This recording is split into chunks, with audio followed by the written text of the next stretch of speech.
Самый горячий, самый быстрый, самый динамичный, самый спортивный. Перед нами вершина линейки Volkswagen GTI. Новый Volkswagen GTI Edition 50. Юбилейная версия. И самая мощная GTI за всю историю. И, кстати, самая дорогая серийная GTI на сегодняшний день. Но об этом чуть позже. И у нас есть для вас еще один сюрприз.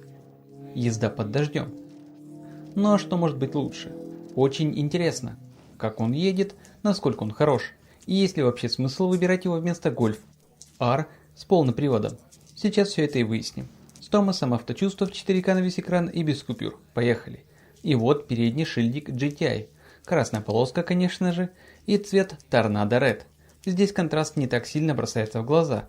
Если бы это был другой цвет, например, новый Moss Green или особенно белый, тогда красные акценты были бы заметней. А вот сам Tornado Red – это очень выразительный цвет, прямо кричащий красный. И, честно говоря, мне кажется, так и должно быть. Соединяющая световая полоска находится вот здесь под фарами и идет прямо от головной оптики. Matrix LED здесь уже в базе, а в центре подсвеченный логотип Volkswagen. Ночью он выглядит еще эффектней. Ниже крупный контрастный нижний бампер в черном цвете. И именно у этой версии самое интересное. Еще более спортивная настройка. А если выбрать перформанс-пакет, за доплату 4200 евро вы получаете сразу целый набор опций, и машина становится еще спортивней. Минус 5 мм по высоте, DCC Dynamic Chassis Control, адаптивная подвеска уже в стандарте. И в этом же перформанс-пакете появляются кованые колеса 19 дюймов. Есть разные дизайны, в том числе вариант в черно-красной гамме. Двухцветное исполнение смотрится очень классно. Плюс более спортивные тормоза. Красные тормозные суппорты GTI. И, кстати, приятная деталь. Колпачки колес GTI. Их можно вот так покрутить. Зачем это сделано? Когда машина стоит, логотип всегда остается в правильном положении. Черный контраст в нижней части, здесь же элементы оклейки. Типичный силуэт Golf с крупной задней стойкой. Спереди угол наклона тоже чуть изменен. А если взять перформанс-пакет, вместе с титановым выхлопом Akrapovic, вот здесь вы видите эти массивные задние патрубки выхлопа. Большие, с отверстиями внутри и всей этой сложной формой. Звук мы совсем скоро послушаем. Наверху спойлер, затемненный логотип Volkswagen и крупная надпись GTI. Сегодня мы находимся здесь, в боксе, прямо на пит-лейне, потому что снаружи идет очень сильный дождь. Так что можно сказать, здесь у нас относительно сухо. И еще один момент сзади. Очень современная световая подпись фонарей с внутренней сегментацией. Итак, есть обычный GTI, затем GTI Club Sport, а вот эта версия здесь, она стоит выше Club Sport по спортивности. Здесь уже 325 лошадиных сил, это на 60 сил больше, чем у обычного GTI, и на 25 сил больше, чем у Club Sport. И по разгону он тоже лучше. 5,3 секунды до 100 км в час. Это на 0,3 секунды быстрее, чем Club Sport. И на 0,6 секунды быстрее, чем обычный GTI. В основе 2-литровый, 4-цилиндровый турбированный двигатель. Вы видите его прямо здесь. В данном случае те самые 325 сил. Спереди дифференциал повышенного трения, он помогает выходить из поворотов, хотя привод здесь только передний. И посмотрите под капотом. Аккуратная облицовка. И все здесь действительно качественно окрашено. Да, в наше время на такие вещи тоже приходится обращать внимание. Но главный вопрос, конечно, другой. Может быть, все-таки выбрать Golf R с полным приводом? Тем более, что в этом поколении Golf R распределение крутящего момента на задней оси стало еще эффективней. Из поворотов выезжать действительно проще. С одной стороны, да, и в повседневной езде тоже. Но если цель быть самым быстрым на треке, если взять профессионального гонщика Volkswagen и сравнить Golf GTI Edition 50 с Golf R, то на Нюрнбургринге северная петля GTI оказывается на 6 секунд быстрее. И вот это уже по-настоящему впечатляет. Почему так получается? Меньше масса. И особенно здесь в исполнении с перформанс-пакетом. Экономия примерно 25 кг. А за счет меньшего веса можно позже тормозить и при этом удерживать более высокую скорость в повороте. Именно так. Так что это действительно очень интересный момент. Но если говорить о повседневной эксплуатации, то здесь все же стоит задуматься. Возможно, Golf R будет более логичным выбором. В любом случае на этом GTI мы совсем скоро поедем. Посмотрим интерьер, там есть много приятных деталей. А чуть позже поговорим и о цене.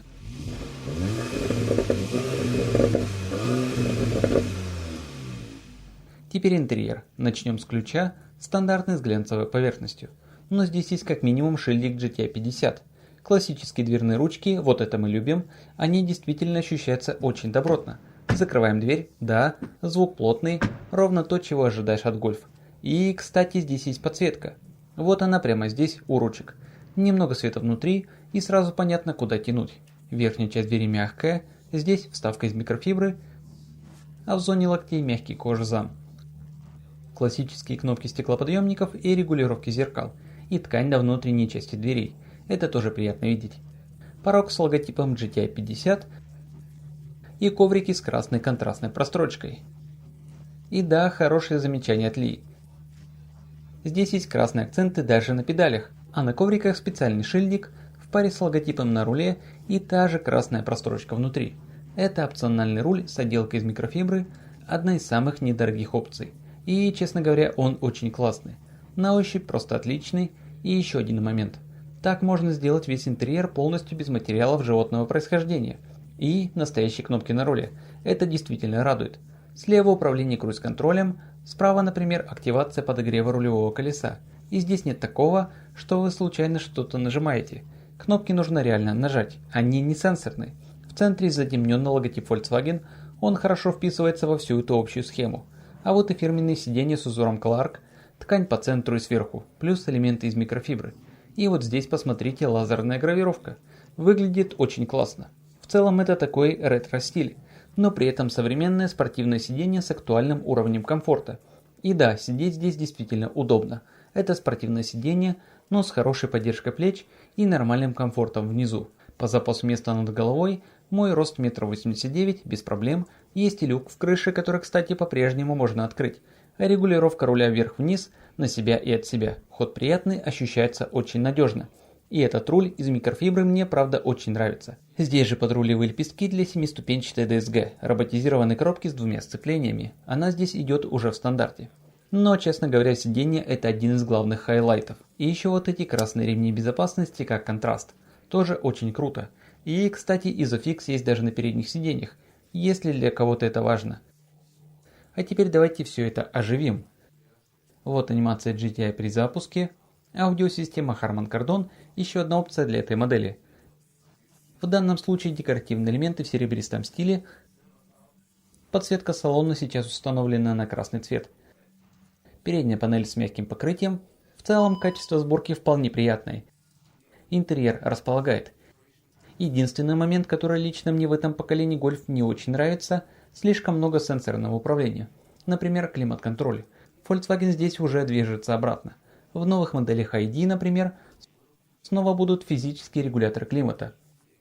И еще очень много глянцевого черного пластика, особенно здесь, в зоне центральной консоли. Да, есть серебристый контраст, но спереди глянца все равно слишком много. Кстати, индукционная зарядка здесь снизу, и она вентилируемая, и сам отсек под ней тоже с вентиляцией. Но пространство там довольно небольшое, под ним два разъема USB-C, а вот режим движения, чтобы их поменять, мне нужно нажать эту емкостную кнопку, тот самый сенсорный бред, и уже после этого выбрать режим движения. На руле переключения режимов нет. Система DCC здесь очень гибко настраивается. Чуть позже я покажу это прямо на экране. Но при этом хотя бы есть эти слайдеры для климат-контроля. Да, хотя вы знаете, большим фанатом этих слайдеров никто так и не стал. Здесь подстаканник и еще один вот тут, но если честно, бутылки он держит не слишком плотно. Зато здесь мягкая опора для локтя, а под ней еще немного пространства с тканевой отделкой внутри. И в целом здесь реально чувствуешь себя как дома. Очень уютно, при этом микрофибра создает ощущение почти гоночной атмосферы. И это сочетание действительно классное. Маленькая, но приятная деталь, особенно в темноте. Пульсирующая кнопка старт-стоп как будто имитирует сердцебиение, приглашая завести автомобиль. Взгляд водителя, снова руль из микрофибры. Кстати, он с подогревом в 3 уровнях. Цифровая приборная панель прямо здесь, можно менять отображение. Мой любимый вариант центральный режим с большим тахометром, смотрится очень круто. А вот здесь блок под проекцию. Сам проекционный дисплей идет как опция. Главный экран мультимедийной системы, как я уже говорил, с этими самыми температурными слайдерами. Вот здесь главное меню, можно листать влево и вправо. Что действительно удобно, вот здесь сверху можно быстро отключить звуковое предупреждение о превышении скорости по правилам ЕС. Также можно задать избранные функции, например, ассистенты, которые легко отключить. Это действительно удобно. Кстати, вот температура в Испании, в Барселоне. Холодно, просто холодно. И большой привет от меня из-за камеры, замерзаю. А теперь проверка аудиосистемы Harman Kardon. Звук на самом деле довольно хороший. Единственный момент, обычно, когда я включаю режим фокуса, я ставлю Surround на максимум. Но здесь, если выкрутить Surround слишком сильно, звук сзади становится немного тонким. Поэтому я бы оставил Surround примерно на половине или вот так. Тогда звучит действительно приятно. И, кстати, интеграция CarPlay работает отлично, экран используется полностью. Теперь задний ряд, сверху жесткий пластик, но при этом есть интеграция фоновой подсветки. И вставки из микрофибры тоже на месте, плюс тканевые вставки на внутренних панелях задних дверей. И это на самом деле очень приятно. Многие куда более дорогие премиальные автомобили этого вообще не предлагают. Сами задние сиденья выполнены в таком почти индивидуальном стиле, с выраженной формой под каждого пассажира. Выглядит интересно. Изофикс по краям и, конечно, фирменный узор Clark. И еще одна приятная мелочь. Вот этот элемент хорошо продумано. Подстаканники здесь не адаптивные, но по качеству все ощущается очень добротно. То же самое, когда складываешь элементы, например, лючок для лыж. Все сделано аккуратно и плотно. И сидеть сзади на самом деле довольно комфортно. Единственное ограничение – это короткая колесная база платформы MQB. Например, у Leon или Octavia, родственных моделей, колесная база длиннее. То же самое у Golf вариант. Здесь же классический хэтчбэк, короткая база, зато более живая маневренная управляемость. Но, конечно, есть и обратная сторона. Если впереди высокий водитель, пространства для ног сзади будет немного. По запасу места над головой все в целом нормально. А вот по общему комфорту сидений он действительно неплохой. Места для ног здесь не так много. Теперь багажник. Открывается он переворотом логотипа Volkswagen. Кстати, логотип здесь затемненный. И именно здесь спрятана камера заднего вида. Так она защищена от пыли, дождя и всей грязи. Здесь же механизм открытия, объем багажника 370 литров. Я специально оставил ту загрузку, с которой мы сегодня приехали вместе с Лией, чтобы показать, что сюда реально помещается. Давайте теперь все это измерим. По ширине примерно 1 метр. По длине примерно 77 сантиметров. А по высоте нам сначала нужно убрать вот эту полку. Готово. Снимается она очень легко. Теперь по высоте получается около 68 сантиметров. Кстати, под полом здесь расположен сабвуфер. Так что аудиосистема тоже с этим связана. Всю эту секцию можно полностью вынуть, а можно установить в нижнее положение. Тогда высота становится еще больше, почти 80 сантиметров. И когда полка снята, можно прямо отсюда легко сложить заднее сиденье. В таком виде получаем общую длину до передних сидений в положении, в котором мы сейчас едем, примерно 1,47 см.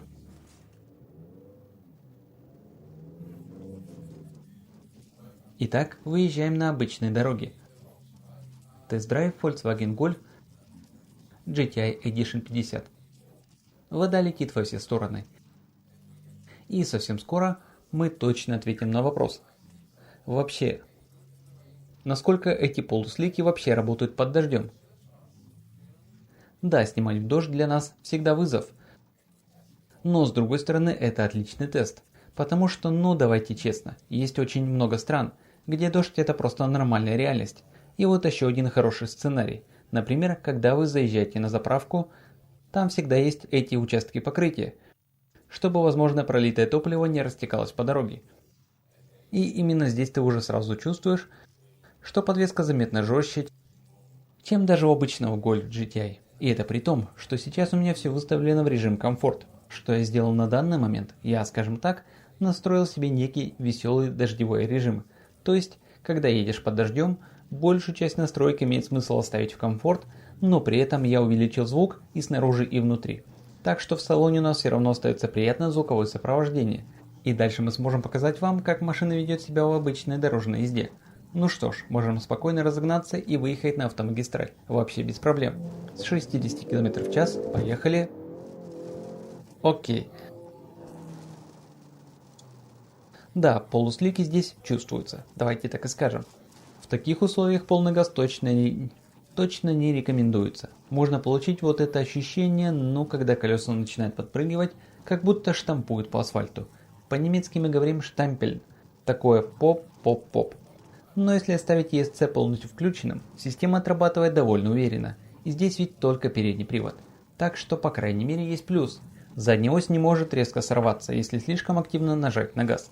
Для переднего привода скорее характерен недостаток поворачиваемости. И здесь это тоже актуально. В целом машина ведет себя нормально. Но в таких условиях нужно просто быть аккуратней с педалью. А вот что мне здесь действительно нравится, это руль из микрофибры. Просто отличный. Хват великолепный. И в такой холодный дождливый день он еще и ощущается очень уютно. И сама машина в целом чувствуется очень нейтральной и сбалансированной. Вот это реально круто. Более жесткая настройка дает о себе знать, когда на трассе попадаются ямы и неровности, но при этом на автомагистрали она остается вполне комфортной. И по шуму здесь тоже все неплохо, даже с учетом дождя. В основном ты слышишь капли дождя по лобовому стеклу. В целом для компактного сегмента Golf здесь уже действительно на очень хорошем уровне. И для обычного компактного хэтчбека, я бы сказал, сиденья здесь делают свою работу очень хорошо.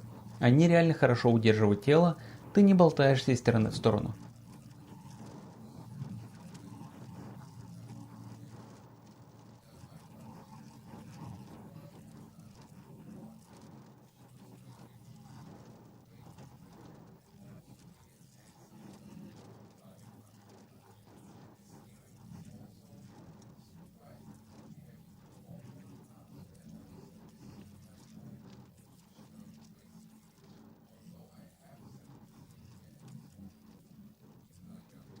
При этом, если хочется, настройки можно сделать еще жестче. Но даже сейчас ощущение такое, что здесь нашли правильный баланс. И еще один важный момент. У этой версии очень честное ощущение. Она ощущается более аутентичной, что ли. И это как раз то, о чем Edition 50. Это шаг выше Club Sport именно в спортивном смысле. И это действительно работает. Мне также нравится оформление приборов GTI. Я предпочитаю, когда скорость расположена прямо по центру, четко перед глазами. Рядом индикатор перегрузки, так что можно видеть, какие нагрузки возникают в движении. Ну и конечно, эти красные ремни безопасности очень приятный контраст. И если снова вернуться к философии GTI, то она всегда была такой, чуть более спортивный, чем обычный гольф, но при этом подходящий для повседневной езды. И это по-прежнему справедливо для Edition 50. Да, с 19-дюймовыми колесами ямы чувствуются, это никуда не делось. Но обычные волны асфальта, мелкие неровности, все это машина отрабатывает вполне спокойно. Лично я бы, честно говоря, оставил подвеску скорее в мягком режиме. И, кстати, даже специальный режим для Нюрбургринга, режим Нордшляйфе. Даже там DCC выкручен в мягкую сторону, потому что северная петля имеет очень сложный рельеф, перепады высот, неровностей, и в таких условиях лучше, когда подвеска может работать и реагировать на покрытие, а не просто быть жесткой. Так машина едет более стабильно. И что важно, можно показать более быстрое время круга. Это, кстати, очень интересный момент. И снова возвращаемся к главному вопросу. Почему все-таки GTI, а не Golf R? И если вы фанат трек-дней, то ответ довольно простой. Это GTI Edition 50 в руках профессионального гонщика на Нюрбургринге северная петля на 6 секунд быстрее, чем Golf R. И это действительно впечатляет. Причина: он быстрее в поворотах. И можно позже тормозить, потому что масса ниже. Но если подумать о таких условиях, как сейчас, то полный привод, конечно, имеет смысл. Особенно если к дождю добавится, скажем, еще и лед. Так что мысль все равно остается. А не выбрать ли Golf R вместо GTI? Но могу сказать точно. Даже в таких по-настоящему неблагоприятных условиях эта машина ощущается очень сбалансированной. И ехать на ней реально приятно. И даже если кто-то скажет: ну, в такую погоду я не буду получать удовольствие от вождения. На самом деле удовольствие здесь все равно есть. Потому что машина очень вовлекает. С одной стороны, обычный компактный хэтчбэк, но при этом настолько увлекательный и веселый в езде. Обычная дорожная ситуация. И вы видите, условия стали еще хуже. Так что по сути это снова очень хороший тест. Покрытие сейчас довольно жесткое. Зато для сцепления это даже плюс, особенно в дождь. И снова вот это ощущение очень прямого руля. Мне это реально нравится. Даже в режиме комфорт руль настроен идеально. В то время как во многих современных машинах я бы всегда переключал руль в самый спортивный режим, чтобы получить хоть какое-то чувство. А здесь в этом просто нет необходимости. Да, есть это самое штампование на дороге. Это неизбежно, когда вся мощность идет на передние колеса. А с полусликами это ощущается еще сильнее. Но если честно, учитывая все это, они все равно ведут себя очень достойно. Даже когда быстро меняешь направление влево-вправо. И еще раз, даже когда ты едешь спокойно вот так, машина дает очень классное центральное ощущение. Ты реально чувствуешь, что сидишь в центре автомобиля. И все вокруг сбалансировано относительно тебя. И, пожалуй, это и есть самое особенное ощущение, которое дает этот автомобиль. И это, честно говоря, очень круто. И, честно говоря, я просто обожаю ездить по таким второстепенным дорогам здесь, внизу на этой машине. Это всегда весело. Да, конечно, когда дорога становится неровной, все ощущается более жестко. С этим приходится мириться. Но если вы выбираете спортивную версию Golf, то по сути вы именно этого и хотите. Вы хотите чувствовать, что происходит под машиной, что происходит под вами. И вот это действительно очень круто. Вот, кстати, лежачие полицейские, смотрите, жестко, очень жестко, да. Они тут по-настоящему чувствуются. Так что если рядом с домом у вас много разбитых дорог, это может стать некоторым ограничением. Но даже несмотря на это, ездить на этой машине чисто в удовольствие. Так стоит ли вообще выбирать эту специальную версию? Я бы сказал так. Перформанс-пакет очень хорош по соотношению цены и возможностей. Я бы, честно говоря, в первую очередь смотрел на выгодные лизинговые предложения и уже от этого отталкивался, какую версию Golf брать. А Лия сейчас, после всех этих замеров разгона, она по сути уже все, хватит. Так что да, какую версию выбрать, я бы действительно делал выбор в зависимости от хороших лизинговых условий. Это по большому счету более важный фактор, чем абстрактное сравнение цен по прайсу. Но при этом удовольствие от вождения здесь просто на другом уровне. Оно реально выдающееся. И да, я по-настоящему влюблен в этот руль из микрофибры, однозначно. И у нас для вас еще один очень особенный момент – дождевой трек-день. Ну, согласитесь, что может быть круче, очень захватывающе. Мы на трассе Кастелофи, недалеко от Барселоны, и здесь нет специальной дренажной системы. То есть вот прямо сейчас, смотрите, по трассе буквально текут реки воды. А на машине установлены полуслики, которые вообще-то не предназначены ни для дождя, ни для около нулевых температур. Сейчас у нас почти точка замерзания, 3 градуса Цельсия. И при всем этом машина ведет себя очень уверенно. Звук приятный, мы также немного усилили звук в салоне. Сегодня мы, конечно, не будем ехать на пределе возможностей.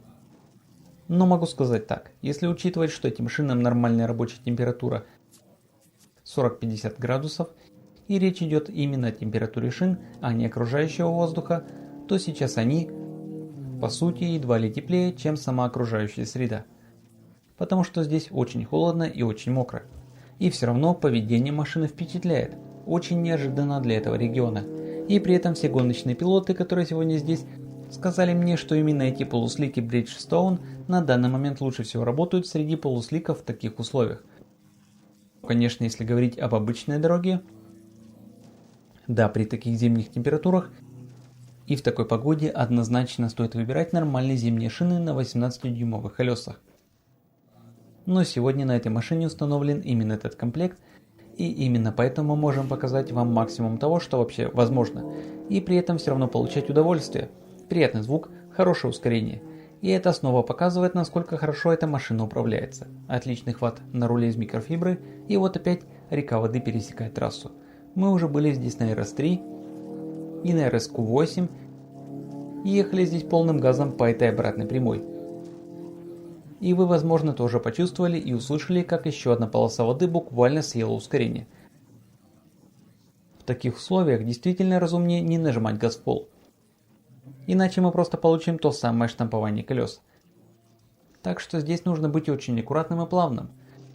И, кстати, вы, возможно, помните великие времена Михаэля Шумахера, когда он был настоящим королем дождя.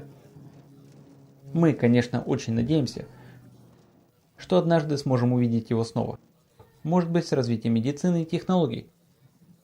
Никто не знает, как все сложится. И, разумеется, это личное дело семьи. Но мы, конечно, желаем ему всего самого лучшего и очень надеемся увидеть его когда-нибудь снова. Держим кулаки. Ладно, возвращаемся к нашей трассе и гольф. Я реально получаю удовольствие от езды здесь, даже при таких температурах и под таким дождем.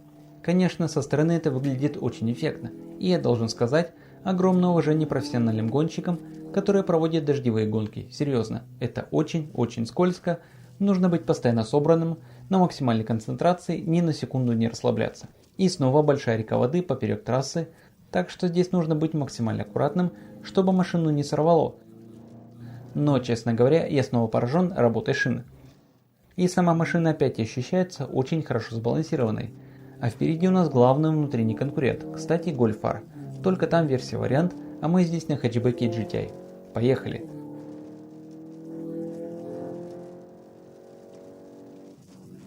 Звук от титановой выхлопной системы Карпович, он, на мой взгляд, очень достойный. При этом, вот это да, здесь реально теряется контакт с дорогой, когда проезжаешь через эти потоки воды.